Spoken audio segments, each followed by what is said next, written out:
Hi everyone, good day. So today is another day means another lesson for all of us. I am hoping that all of you are safe and sound amidst the pandemic that we are all experiencing now. So as a sort of a review on my previous discussion or on my previous video, we already talked about what a noun is. So again, when we say noun, this is in Filipino term pangalan. This is what we call as a naming word, which means it can name a person, a thing, an occasion, a place. So that is what we call as a noun. So for today, I am about to discuss pronoun. So for today, I will be discussing pronouns. So again, my name is Miss Ira May R. Sarita. So without further ado, let's begin this presentation.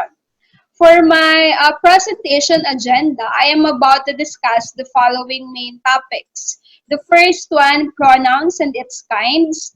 The second one, uses as nominative and objective case. The third one, pronouns in comparison. The fourth one, possessive case with gerund and as a modifier.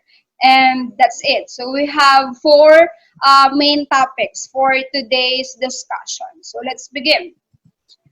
Uh, Pronoun, let's define first what a pronoun is. So it says here that when we say pronoun, it is defined as pronoun is used to avoid repetition of the noun in a sentence or a piece of writing. As a rule, the noun should precede the pronoun, or in Filipino grammar or in Tagalog, when we say pronoun, this is what we call as panghalip. Sabi daw po dito, a pronoun is a word that replaces the noun in a sentence. Or in Filipino, ang panghalip ay panghalili or pamalit sa ngalan ng tao, sa ngalan ng pook, sa ngalan ng bagay, at iba pa. So usually, ang pronoun po ay pinapalitan, ang pronoun po, yes, ay pinapalitan ang noun sa isang pangungusap or sa isang sentence. So these are the common pronouns. So it includes he, her, him, I, it, me, she, them, they, us, and we which will further discuss in the succeeding presentations. Okay, for the next one, if you will be asking, why do we need to use pronoun? Bakit kailangan natin ng pronoun? Bakit hindi na lang noun? Which is, sabi natin last meeting, when we say noun, this is one of the most important part of the speeches. So, bakit natin kailangan ng noun? One reason kung bakit kailangan natin ng pronoun ay dahil pronoun avoids repetition. Nililimitahan po ng pronoun ang paulit-ulit na noun sa isang pangungusap. Say, for example, our example is Martha and her sister are traveling to Martha and her sister's uncle's house for vacation. And Martha and her sister uncle are going to cook Martha, her sister's, and her uncle's favorite dinner. Now, as you can see on our given example, it says here that this is a poor construction. Why? Because I will be asking you, did you catch all the information or were you confused? Naguluhan ba kayo? Tongue-tied ba? Nagkabuhol-buhol ba ang dila? Definitely yes. Because of the repetition of nouns in the given sentence. So if we will construct again the sentence replacing the nouns or papalitan po natin yung nouns gamit ang pronouns, we will have this kind of example. So we will now come up with a better construction. So Martha and her sister are traveling to their uncle's house for vacation and he is going to cook their favorite dinner. So ngayon po, malinaw na. We can now have a clear thought. Concise na po. Wala nang repetition. So ang sentence na po natin ay smooth. Clear na po. We have a clear and smooth meaning because of the pronoun. And that is one of the main uses of a pronoun. First and foremost, to avoid repetition. The second will be to make our sentence smooth and clearer. Next one. The next one will be the personal pronoun. So we have different types of pronouns. The first one is known as personal pronoun, or in Tagalog or Filipino, that is what we call as panghalip na panao. So let's define first what a personal pronoun is. It says here that a personal pronoun is divided into three persons. They change their form or spelling for different uses in a sentence. They also change their form to show number, or in the most simplest definition, or in the most simple explanation, when we say personal pronoun, or when we say panghalip na panao, it substituted a person's name. So ito ang role po ng personal pronoun sa isang pangungusap or in a given sentence ay para palitan ang pangalan ng tao. Again, please do take note, personal pronoun substitute for a person's name, only for the person's name. So there are three kinds of personal pronouns as says here. Meron po tayong subjective, meron din po tayong objective, at meron din po tayong possessive pronouns. Personal pronouns is just like a noun. It can either act as a subject in a given sentence, but it can either be act as a direct object or indirect object in a given sentence. Okay, let's proceed first with the declaration of personal singular pronouns. So the persons, we have, just like what I've said earlier, we have three types of personal pronoun, which is the first one, what we call as nominative, or we can also call it as subjective, or in Filipino grammar, this is known as kaukulang palagyo, if I am not mistaken. The next one will be the possessive pronoun. Now, when we say possessive pronoun or possessive case of a pronoun, it shows possession or it shows relationship. In Filipino, this is known as kaukulang paari.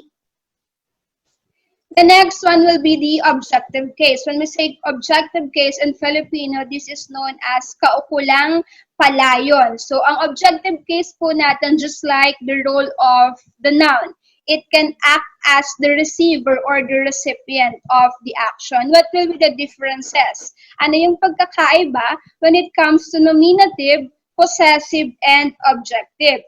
When we say nominative po or subjective, this is when the pronoun is the subject of the sentence. Kapag yung subject natin or kapag yung simuno natin ang nagpe-perform ng action, then therefore it will fall under nominative. Kapag po yung mismong subject or kapag yung mismong pronoun yung gumawa ng action, then therefore it will fall under nominative or subjective. While when we say possessive case naman po, it tells us who owns something. Ito po ang nagsasabi sa atin, sino ang may-ari ng isang bagay. So, nagsasad po ito ng pag-aangkin ng isang bagay sa loob ng pangungusap. And lastly, when we say objective naman po, just like what I've said earlier, it acts as the receiver of the action. Ang tumatanggap po ng kilos na ginawa ng simuno or ng subject sa ating given sentence. So, let's proceed with the next one.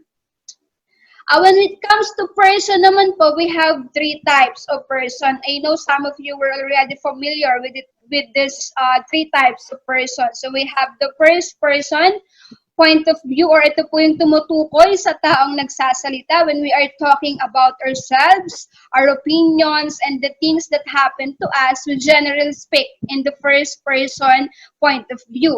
The next one will be the second person point of view. Kung ang first person po ay tumutukoy sa taong nagsasalita, ang second person point of view naman po ay tumutukoy sa taong kinakausap. So, the second person point of view belongs to the person being addressed, or it belongs to the people being addressed. The next one will be the third person point of view. When we say third person point of view, ito naman po yung taong pinag-uusapan sa given sentence or sa isang pangungusap. Okay, let's have an example of singular personal pronouns. I hope the three-person point of view and the different types of personal pronouns are all clear with you. Okay, for the first person point of view, or ito po yung sinasabi ko na taong nagsasalita, we will use the pronoun I. Please do take note that although isa lang po ang I, ako lang, but in a given sentence, kapag I po ang ginamit natin, exception to the rule, we will have plural form of the verb, which will be discussed on the succeeding lessons. For the possessive case naman po, for the first person point of view, we have my or mine. It shows possession or our relationship.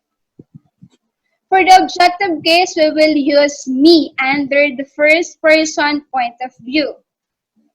For the second person point of view or yung taong kinakausap, we will use the pronoun you. Same with the possessive, we will use the pronouns yours and your. And again, for the objective, we will use the pronoun you. Lastly, for the third person point of view, singular, we will, under nominative, we will use the pronouns he if a man or a boy, she if a woman or a girl, and it if it is pertaining to the thing or yung bagay.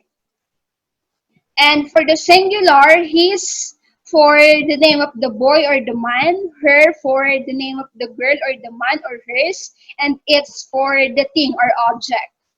And then for the objective, him again for the name of the boy or man, her for the name of girl or woman, and it for the name of a thing or an object. Okay, well, if we have singular personal pronouns, definitely we also have as plural personal pronouns. Same din po, meron din po tayong three-person point of views at meron din po tayong nominative or subjective case, possessive case, and objective case.